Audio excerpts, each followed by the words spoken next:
You know, there's a question afloat. How are men supposed to be the leaders in the world if women are smarter? Well, there's some assumptions in that question that I think we ought to examine. There are two places where God has established a man as a leader. It's in the church and in the home.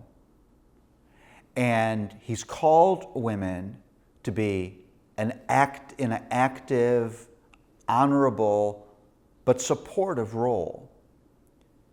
Nowhere does the Bible teach that in every single place in life and every institution of life, men must always lead and women must always follow. The Bible just doesn't teach that.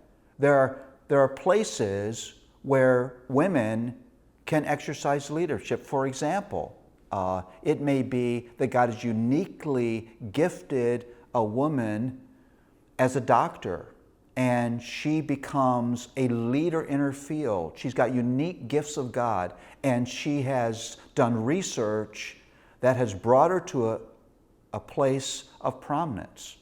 Or it may be that God has given a woman academic ability, and she ends up as the president of a university. It's just not true that men are to lead everywhere. There's two definitive places clearly taught in Scripture where God places leadership in the hands of men.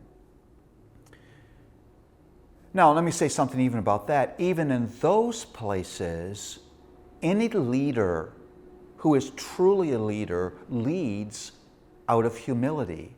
And so what he does is he recognizes the gifts of others and he employs the gifts of others. One of the greatest skills of a leader is surrounding himself with people that are smarter than him.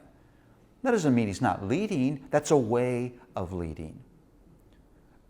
So is it true that men are the leaders everywhere? No. Two places where God has defined. Is it true that then men have to be smarter all the time? No, it isn't, because smart leaders are humble leaders and recognize the gifts of others.